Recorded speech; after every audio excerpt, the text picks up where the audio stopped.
sick of it once I got to college.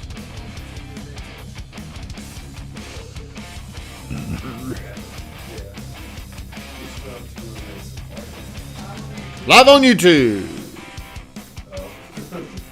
Live on the YouTube. Me too. All right, enough of the comments in here. I'm taking over. Shut the hell up unless I request a comment, okay? Welcome to the Morning Grind, where we love each other. We're a family unit of love, consideration, softness. My little pets. Moving right into the Morning Grind. What is the first thing you think of as the show starts? Do you know yet? Ezekiel? I do not. What's the first thing you think of? Gratitude. Why is it so important? Good morning, Amanda. Why is it so important to force yourself to move into a positive state? Sets a good tone for the rest of the day. Well, that's bullshit, Zeke. That's a shitty answer. It doesn't. It only lasts for how long?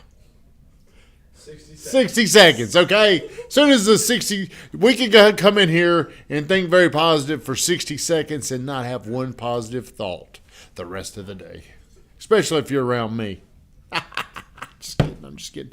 All right, I'm thankful this morning. Man, the weather is awesome.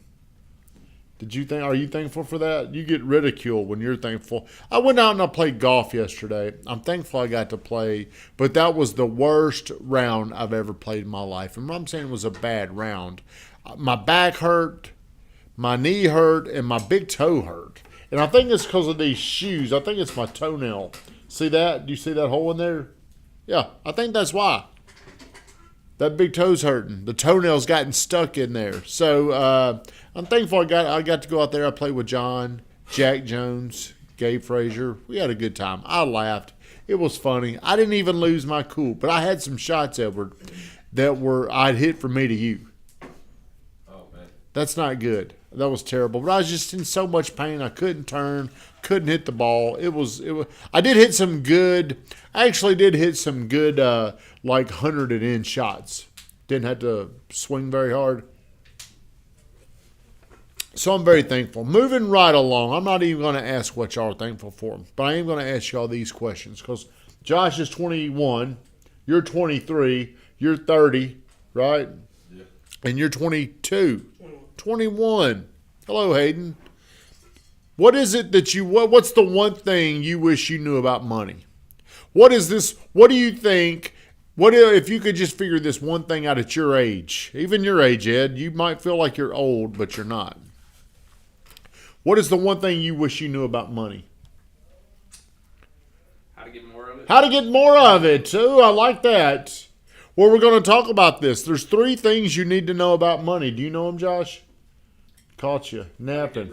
How to get rid of it. Well, I know how to do that. Yeah. How to make it. Number 1, you got to learn how to make it. Get more of it. You got to know how to keep it.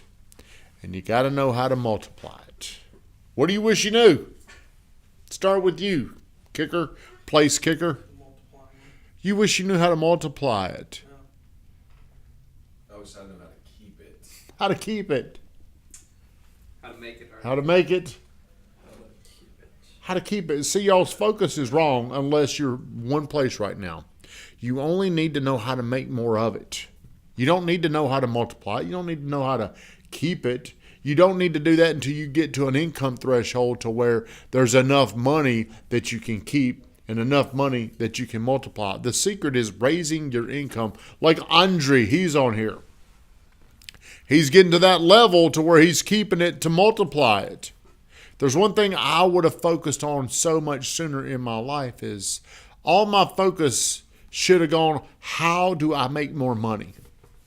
Most people, I think they get lost. Hey, they don't know how to do it, and they do it the way they were told by somebody in their family who has never made a lot of money, or they do it the way they think they should. Both are probably going to be a mistake. I hear a lot of people like, I'm doing this. Now, if I can move over here and do this, I'm just going to combine these incomes. It don't work like that. You need to find one way, one job, one thing you're doing, one thing you master. You don't kick and kick off, do you? No. You don't kick and punt. No. You're just damn good at kicking extra points. How far out can we get you before you get a little queasy? That goalpost shrinks in on you. Well, how far out does that? When does that happen? Like, damn, that's close. 55. What about 50? Would they let you kick a 50-yarder in the game? 40. What's the longest field goal your dad let you kick in high school? 51. Did you make it? Hit it off the side post. You missed it. Damn. Damn, I was Zeke. sick as a dog. He's still mad about it, I bet, isn't he? Were y'all blowing him out? Not like blowing out. No, I was only Blowing out, though. 53. Yeah. So, but see, you got to learn how to specialize. Here's my little nugget for you. You got to find a way. You got to create a way, a pathway, a journey, a roadmap. How can I get to this number? $250,000. That's the number. I remember when Drew first got here. I don't even think I was making $250 yet. Drew's like 22. I'm like, how much money do you want to be making by the time you're 30? And he's like, shit, better be at least $250. And I'm thinking, motherfucker, what do you mean 30 making $250,000? I mean, he's close to getting to that number now. That's where he's getting to. It took me, I forgot, it took me 15, 16 years in the business to be able to do that. Took me 10 years. Took me 10 years to go to $100,000 in the business. Your dad did that maybe in year 1 or 2. Took me 10 years. 10 years. Obviously, I didn't know the correct pathway. Would you agree? There was something I didn't know. So if I could go back, if I'm your age, the way you're going to make more money is by getting really good at something. What do you want to be really good at? As it pertains, if you decide, I don't want to go to the NFL, could you go to the NFL? Is there a chance? I've got 2 more years left, so. So would you rather sell real growth. estate or kick in an NFL stadium? I'd like to do both at the same time. Damn, that would be awesome. Wouldn't be able to do it. You need You to got pick. 7 months in the off season. Kicking deals your way. Kicking deals. I'm kicking you a deal right now. So here's what I'm telling you. Here's what I'm telling you. If there's one thing you could get great at, what would it be? Outside of kicking in this game, in the game of sales and business and real estate, what do you wish you could get great at? A skill set, a hard skill. Listening. Will listening help you make more money? Yes. What do you wish you could get better at? I say I want to get better at closing.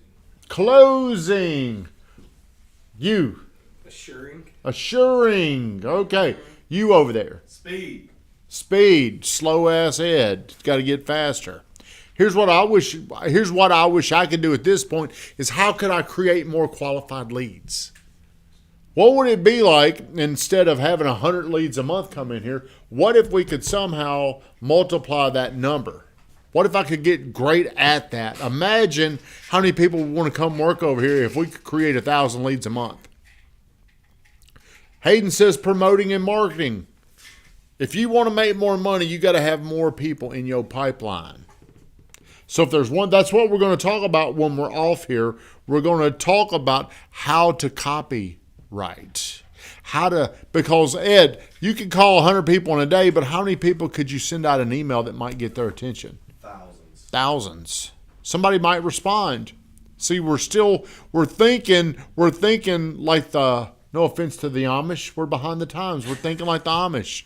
We're coming in here. I'm surprised we don't have rotary phones. Dialers. Do you ever use one of them? You ever seen one of them? Yeah, we're in the dark ages, man. We really need to know how to move into the information age. Instead of talking to a few people at one time, we need to be talking to a lot more people at one time. And you need to build this skill set up to where you're making $250,000 a year. That's where you need to be thinking. You don't need to think how many jobs, how many side hustles. You need to think, how can I get so good at this I can get to $250,000? Then things start to open up for you. Then you can probably, a lot of people don't realize this, but whatever you're making, if let's say you go from 100 to 250, they think, well, I'll be able to save me about $100,000. It just doesn't work like that. It really doesn't. I mean, if you're making $250, maybe you're going to save 50, maybe 60. But you're not going to be able to save near as much as you think. That's why you got to get good at keeping it. But how do you find ways to get your money up to where you have some money? Now you can go out and multiply it. The only way I really know how to multiply is by buying real estate.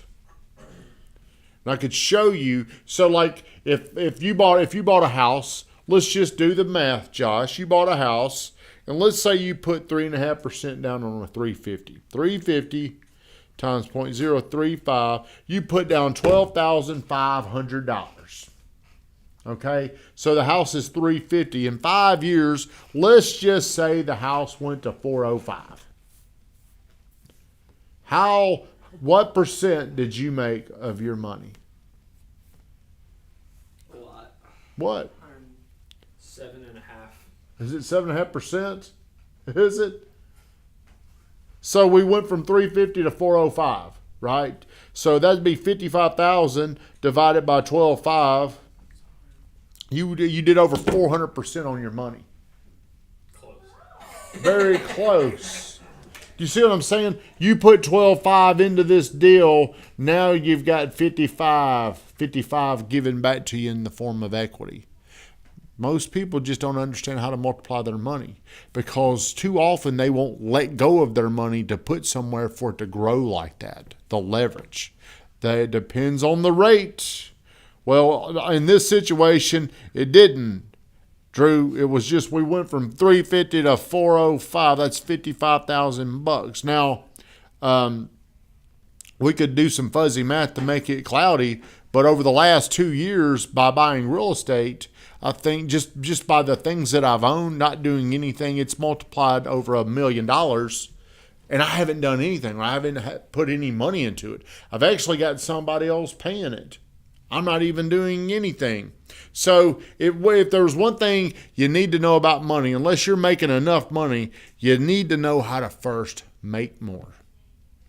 All your attention, all your resources, all your time. Sleeping to 10 or 11 o'clock on Saturdays are indications you're not going there. Would you agree with that? Absolutely. You're going down my track because my track at your age, I was 10 o'clock Tommy. I wasn't good time Tommy. I was coming in Monday through Friday at 10 o'clock. The reason why I'm saying you're on the wrong track is because I know what the wrong track looks like. Oh, here we go. Yeah, I can tell you your next stop. I can tell you how long it's going to take to get there. I can tell you if you'll get there because I've been on that train. And the one thing that changed everything was commitment. The decision to commit to a greater future. Every single day you can come in and you can do these things. These things, though, are boring. Whenever you kick a ball, do you kick it the same way every single time? Somewhat. I mean, I don't know if the distance or the angle, but I mean, for the most part, do you line up and you do? I mean, it's probably very boring. Success gets really boring because our brain wants to try new things. Shut us down, Vingraf 10.